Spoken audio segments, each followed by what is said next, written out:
I had the pleasure of pre-screening My Dead Friend Zoe. Oh my gosh, Kyle Hosman Stokes, and it's his debut autobiographical writer and director film.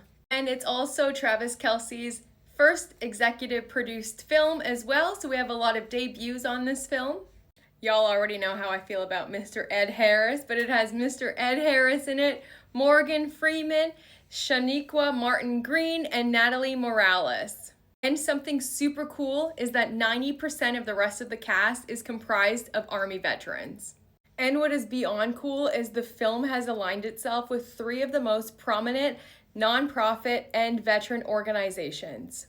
My Dead Friend Zoe is a dark comedy, although it does really pull on your heartstrings and gets a little dark and emotional. They do find a way to make light of it, and it is definitely a dark comedy. They play it really well, but it follows Merritt, who has just returned back from Afghanistan and her new life and dealing with a lot of like family issues, while also her past kind of catching up to her, and her friend Zoe here, well, dead friend Zoe, appears, and how she's able to deal with that and cope with her dead friend.